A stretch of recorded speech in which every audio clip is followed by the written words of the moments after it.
Imagínate esto, estás en medio de un divorcio y una noche sales a despejar la mente. Frente a tus ojos aparece una mujer hermosa. La miras, cruzan unas palabras y sientes que es amor a primera vista. Viven un romance intenso, todo pasa muy rápido y el mismo día que se formaliza tu divorcio, te casas con ella. 6 meses después, ya están esperando una hija. Ella tiene 9 meses de embarazo. Cualquier día puede dar a luz. Una noche ven una película juntos. Todo parece normal. Ya pasadas las 12, decides salir a buscar algo de comer, pero cuando regresas, sabes que tu vida acaba de cambiar para siempre. La puerta está entreabierta y al entrar ves a tu esposa embarazada tirada en el suelo, en un gran charco de sangre. Tiene una herida brutal en la cabeza, está inconsciente. Llamas a emergencias, se la llevan de inmediato, pero ya es tarde. Tu hija no nacida muere y ella pierde la memoria. Pasan los días, las semanas y de pronto tu esposa dice que recordó todo y que fuiste tú quien la atacó. Con eso basta, te arrestan, te juzgan y pasas 16 años en prisión. Y aunque lo dijiste muchas veces que eras inocente, nadie te creyó. Hasta que una confesión y una prueba de ADN lo cambia todo. Y el verdadero agresor resultó ser un asesino en serie. Esta es la historia de Kevin Green y Diane Diallo.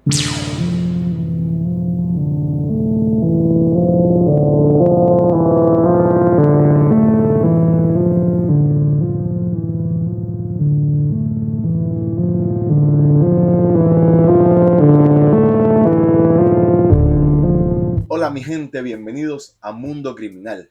Hoy te cuento un crimen y no uno cualquiera, uno que dejó a un hombre inocente casi 17 años tras las rejas y a una mujer marcada para siempre por la duda y el dolor. Para los nuevos, mi nombre es Jadian y me pueden seguir en Instagram como @soyjadian. Estamos en todas las redes como Esto es un Mundo Criminal y también en formato podcast en tu plataforma favorita. Ahora sí, vamos con el caso. Kevin Green estaba en proceso de divorcio cuando la conoció. Una noche cualquiera entró a una discoteca, tal vez buscando distraerse, tal vez solo por costumbre. Se sentó en la barra, pidió algo y en eso una mujer vestida de negro, sentada a su lado, se giró y le dijo: "No te gusta bailar mucho, ¿verdad?". Kevin se quedó sin palabras. Dijo que casi se cae de la silla. No era solo que fuera hermosa, era algo en la forma en que lo miró, en la conexión inmediata. 6 meses después ya estaban casados y no fue cualquier día. Kevin se casó con Diana el mismo día que finalizó su divorcio anterior. Salió de una audiencia para cerrar un capítulo y entró directo al registro civil para comenzar otro. Diana Diallo tenía apenas 20 años, vivía en el sur de California con su madre, con quien era muy cercana. No venía de un mundo de fiestas ni de excesos, era tranquila, reservada, quería formar una familia, tenía una vida sencilla y estructurada. Kevin era lo contrario, tenía 21 años, era cabo de la Marina, prestaba servicio en la base aérea de El Toro y venía de una vida desordenada. Tomaba, consumía drogas, salía con muchas mujeres, era impulsivo, inestable, pero también carismático, intenso, de esos que te arrastran sin darte cuenta. Ella ya estaba embarazada de 3 meses cuando se casaron. Vivían juntos en un pequeño apartamento en Tustin, California, cerca de la base militar en donde estaba Kevin. Los primeros meses fueron turbulentos. Se querían, pero discutían mucho, a veces por celos, otras por dinero o simplemente por el carácter de cada uno. Los vecinos decían que peleaban seguido, que se oían gritos, portazos, pero aún con todo eso, seguían juntos y 6 meses después de haberse casado, Diana ya tenía 9 meses de embarazo. Su hija podía nacer en cualquier momento. Llega la noche del 30 de septiembre de 1979. Kevin y Diana vieron una película juntos. Fue una noche tranquila dentro de lo que era su rutina. Diana estaba de 9 meses ya con 2 semanas de retraso en el parto. Después de la película, ella decidió acostarse. Kevin, con hambre y sin sueño, le dijo que iba a salir un momento a buscar algo de comer. Salió pasada la medianoche. Primero fue el Jack in the Box, que quedaba justo frente a su casa, pero este estaba lleno, así que decidió manejar hasta otro local, a unos 5 kilómetros de distancia. Entre el viaje de ida y vuelta, pasaron unos 40 minutos y cuando regresó todo había cambiado. La puerta del apartamento estaba entreabierta y había un silencio mortal. No sabía qué pasaba y al entrar al cuarto la vio. Diana estaba tirada en el suelo, en un charco de sangre, con una herida profunda en la frente y el cráneo fracturado. Respiraba, pero apenas, como si estuviera ahogándose en sus propios ronquidos con su propia sangre. Kevin llamó a emergencias desesperado. Cuando llegaron los paramédicos, se dieron cuenta que las hamburguesas que traía Kevin aún estaban calientes y la sangre en la almohada de Diana seguía roja viva, lo que indicaba que el ataque había sido reciente. Y Kevin declaró haber visto a alguien extraño, un afroamericano con unos pantalones blancos. En el hospital, un obstetra detectó aún latidos fetales, pero pocas horas después el corazón de la bebé se detuvo, la placenta se desprendió y la bebé murió en el útero. Tuvieron que realizar una cesárea de emergencia para intentar salvar la vida de Diana y sí, sobrevivió, pero quedó en coma. Había sufrido un traumatismo craneoencefálico severo. Cuando despertara ya no sería la misma mujer. Kevin la llamó Chantel Marie, así bautizó a su hija no nacida. La vio una sola vez y ya sin vida. La cesárea de emergencia salvó la vida de Diana, pero el golpe había sido devastador. No podía hablar, no recordaba nada, no sabía quién era. Pasaron semanas sin que pudiera siquiera pronunciar su nombre. Estuvo más de un mes sin entender lo que había pasado. No sabía que estaba embarazada. No entendía por qué tenía una cicatriz en el estómago. Todo era muy confuso para ella. Su cuerpo había despertado, pero su mente no encontraba la salida. Y entonces ocurrió algo. Un día, mientras estaba sentada en la sala de espera de un dentista con su madre, Diana vio una revista con la foto de una bebé. La miró, luego se tocó el vientre. Después señaló su anillo de bodas y su frente herida. No dijo una palabra, pero su madre lo interpretó todo. Kevin me hizo esto. Y dejemos algo claro, hasta ese momento Diana no hablaba, no había hecho una declaración, solo gestos. Y fue su madre quien interpretó estas señas como una acusación directa. Pero, ¿y si se equivocó? ¿Y si en ese momento tan confuso, tan emocional, marcó para siempre el rumbo del caso? Y si Diana, aún perdida entre lagunas mentales, terminó creyendo lo que su madre creyó entender. Y si en vez de recuperar la memoria, construyó una nueva basada en una historia que nunca ocurrió, pero que se convirtió en su verdad. Eso fue todo lo que la policía necesitó. Basándose solo en ese gesto, arrestaron a Kevin por primera vez. Pero 5 días después lo liberaron. No tenían pruebas, no había testigos y hasta le pidieron disculpas por haberlo arrestado basándose únicamente en una suposición. Pero a partir de ese momento, aunque la misma noche del ataque la policía le había dicho a Kevin Green que había un asesino suelto que atacaba a mujeres solas en sus apartamentos de la misma manera en que atacaron a su esposa, aún así decidieron separar el caso de Diana del resto de los crímenes que ya estaban investigando.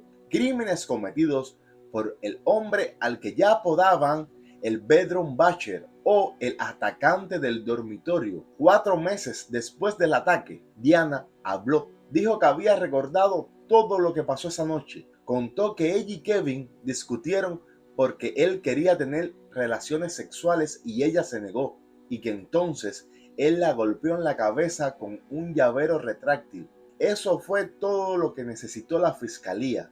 No hubo prueba física que lo vincularan. No hubo testigos presenciales. Solo ese testimonio, el de una mujer que había salido de un coma con daño cerebral severo. que aún meses después ni siquiera podía escribir su propio apellido durante el juicio. Pero con eso bastó. Kevin fue arrestado por segunda vez y esta vez ya no saldría. Y lo más trágico de todo esto es que las autoridades ya sabían que en la zona había un asesino suelto. La misma noche del ataque se lo habían dicho a Kevin. Un hombre estaba entrando a los apartamentos de mujeres solas durante la madrugada y las atacaba exactamente igual. Un golpe violento en la cabeza y luego las violaba. Como ya les dije, a ese hombre ya lo habían hasta apodado el atacante del dormitorio. Y aún así, a partir de ese momento, las autoridades decidieron separar el caso de Diana de esa línea de investigación. Pero no solo eso, ignoraron varias piezas. Un empleado del restaurante al que fue Kevin declaró que él estuvo allí esa noche. Los paramédicos que llegaron confirmaron que la comida que llevaba aún estaba caliente, que la sangre en la almohada de Diana era rojo brillante y era una señal definitiva de que el ataque había sido reciente. Y si Kevin estaba 5 kilómetros lejos de ahí, no había tenido tiempo para realizarlo. Varios vecinos también dijeron haber visto a un hombre afroamericano merodeando el complejo de apartamentos, uno que llevaba pantalones blancos, igual que el que dijo haber visto Kevin esa noche cuando llegó. Incluso él mismo lo mencionó en su primera declaración, pero nada de eso importó. La policía ya había elegido a su culpable y la justicia ya estaba en marcha. El juicio fue rápido, demasiado rápido para una historia tan compleja. El testimonio principal era el de Diana, su esposa, una mujer que había estado en coma, que había sufrido daño cerebral, que aún tenía dificultades para escribir su propio apellido, pero que ahora decía recordar todo lo que había pasado aquella madrugada de septiembre. Según ella, Kevin llegó molesto, discutieron, él quería tener relaciones sexuales, ella se negó y entonces él la había golpeado con un llavero retráctil. Eso fue todo. No había huellas, no había testigos. Recogieron material para ADN, pero en aquel momento no existía el ADN como lo conocemos ahora. No había ropa ensangrentada de Kevin, solo un recuerdo tardío de una mente que había estado apagada durante semanas. Y aún así, el jurado le creyó. ¿Por qué? Porque los abogados de Kevin nunca lograron desmontar esa narrativa, porque la fiscalía usó el pasado de Kevin para convertirlo en villano. Habían discutido antes, él le había sido infiel, bebía, tenía mal carácter. Y sí, la fiscalía aseguró que en más de una ocasión Kevin la había golpeado, pero nunca presentaron pruebas. No había denuncias previas ni testigos, solo afirmaciones y una memoria frágil reconstruida tras el coma. Era un caso totalmente circunstancial. Ese fue su retrato en el juicio y esa fue la condena. Pero hay algo que nunca se le mencionó al jurado. El abogado defensor quiso traer a un neuropsicólogo independiente, alguien que explicara el daño en el cerebro de Diana, alguien que pudiera argumentar que lo que ella recordaba quizás no era real, pero la fiscalía se opuso y el juez bloqueó ese testimonio para cuidar a Diana. Solo se escuchó el perito de la fiscalía, solo se escuchó un lado de la historia. Y aquí es donde muchos expertos en memoria han levantado la voz con los años, porque el tipo de lesión que sufrió Diana es el tipo de lesión que puede alterar la forma en que se forman los recuerdos. Y si a eso se le suma el hecho de que su madre fue la primera en interpretar sus señales como una acusación contra Kevin, entonces es posible que Diana nunca haya recordado realmente lo que ocurrió, sino que construyó una versión de los hechos basada en lo que su entorno más cercano creía que había pasado. Una historia repetida tantas veces que terminó pareciendo un recuerdo. Y Kevin pagó el precio. En apenas 10 horas, un jurado decidió que Kevin Green podría pasar el resto de su vida en prisión, sin pruebas físicas, sin testigos y con una memoria reconstruida como única evidencia. El 2 de octubre de 1980, fue declarado culpable de homicidio involuntario por la muerte de su hija no nacida y de intento de asesinato contra su propia esposa. La sentencia se dictó poco después, el 7 de noviembre de 1980, de 15 años a cadena perpetua en una prisión estatal, y así comenzó una condena que duraría casi 2 décadas por un crimen que nunca cometió. Y mientras todo esto pasaba, algo quedó olvidado. Durante la investigación, los médicos forenses tomaron muestras vaginales a Diana. En estas muestras había espermatozoides, pero como ya les dije, en 1979 la tecnología no permitía saber a quién pertenecían. No habían bases de datos. No existían aún las pruebas de ADN como las conocemos hoy. Aquellas evidencias fueron archivadas, silenciosas, ignoradas, dormidas, como la verdad. Pasaron los años. Kevin cumplía una condena mientras el mundo afuera de la prisión cambiaba. Durante los primeros años en prisión, Kevin Green lo perdió todo. Pasó sus veintitantos viendo la vida desde el otro lado del muro, sin familia, sin hija, sin esposa y sin esperanzas. Los primeros meses fueron los más duros. Estaba convencido de que saldría pronto, de que el error sería evidente, pero los días se volvieron semanas, las semanas años, y nada cambió. Fue trasladado a la prisión estatal de Soledad en California. Ahí vivió 16 años. 16 años marcados por el encierro, la impotencia y la idea constante de que el mundo entero lo había olvidado. Y sin embargo, Kevin jamás se declaró culpable. No aceptó ofertas de libertad anticipada a cambio de admitir el crimen. No se unió a grupos de rehabilitación para agresores porque él sabía que no tenía nada que rehabilitar. Él era inocente y dijo, ¿cómo voy a pedir perdón por algo que no hice? Esto lo repitió más de una vez. Mientras tanto, allá afuera, la vida continuaba. Diana se divorció legalmente de él en 1985.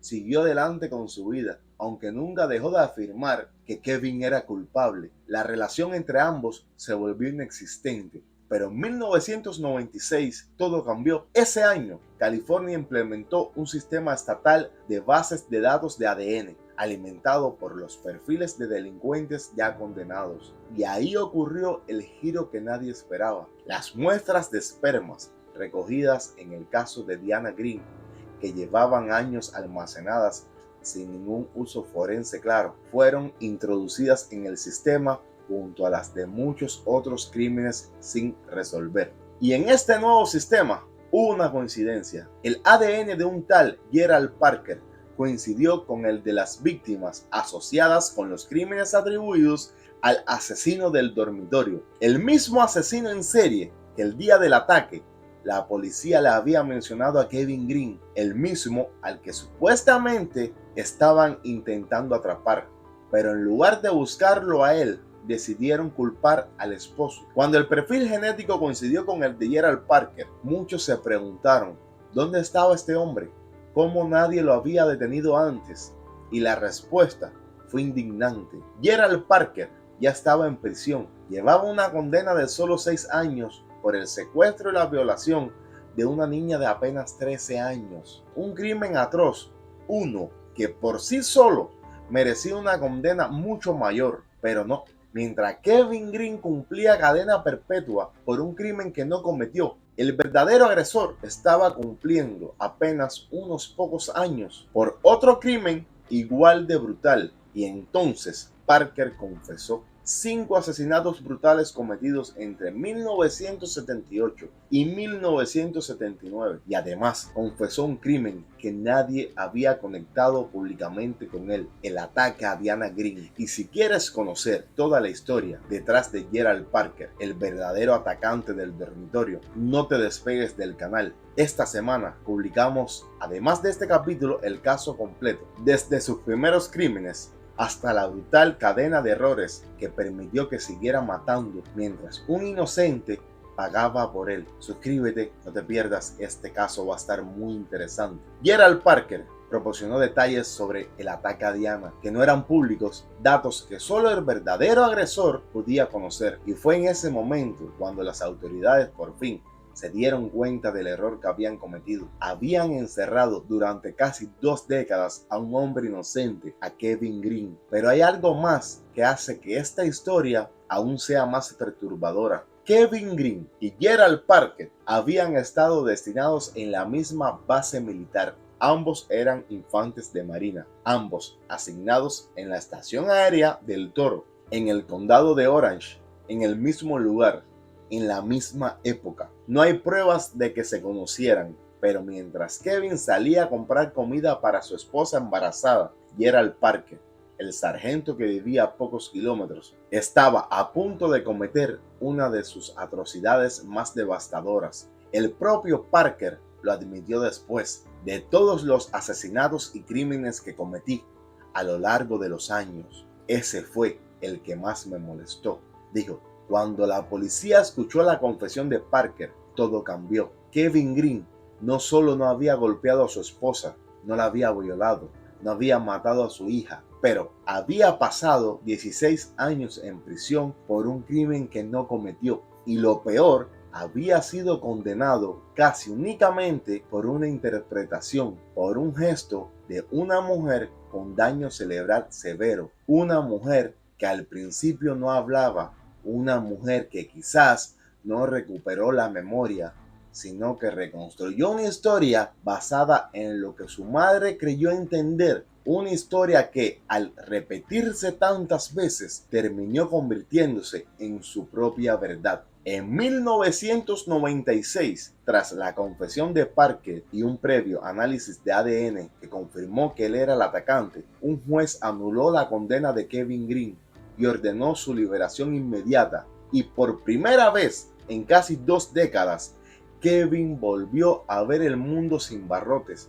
Había entrado a prisión con solo 22 años, salió con casi 40, con su juventud robada, con su nombre destruido, con su historia marcada por una tragedia que nunca fue su culpa.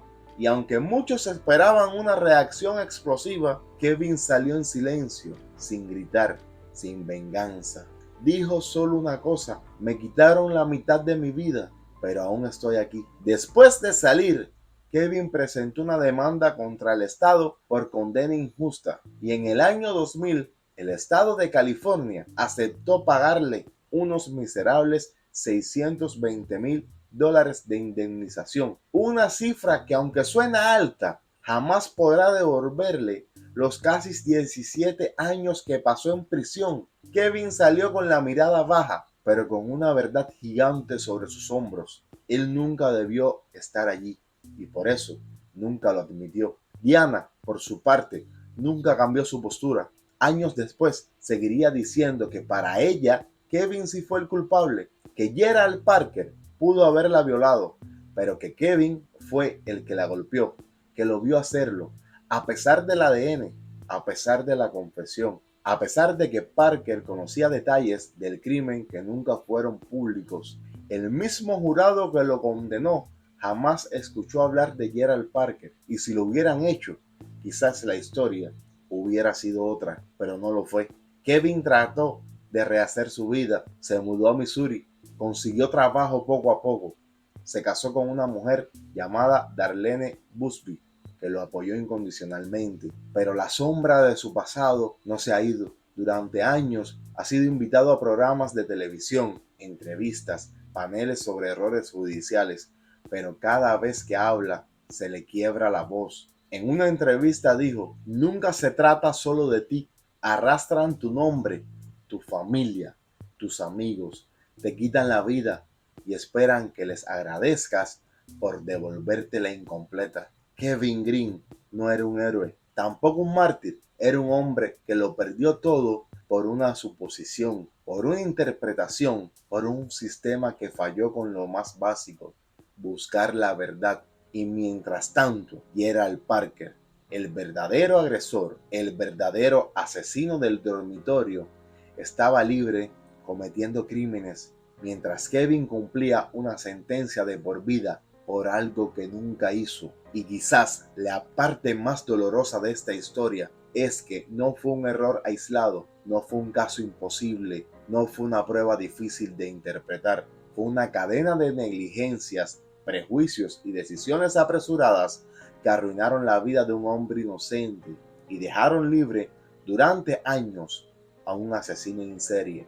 Gerald Parker mató al menos 5 mujeres, todas en circunstancias idénticas. Y mientras tanto, la justicia había puesto su mirada en el objetivo equivocado, porque era más fácil culpar al esposo, porque ellos le inventaron antecedentes de violencia doméstica que nunca demostraron, porque encajaba en el molde del culpable y eso bastó. Hoy, Kevin Green sigue vivo, pero su historia es un recordatorio brutal de lo frágil que puede ser la verdad cuando el sistema se cierra a escuchar. Un hombre inocente fue condenado por lo que pareció, no por lo que fue. Y cuando la verdad finalmente salió a la luz, nadie fue condenado por el error. Nadie, excepto él. Si esta historia te gustó, suscríbete, déjanos un like, coméntanos qué historia te gustaría que trajéramos al canal. Recuerda, esto no es ficción, es un mundo criminal.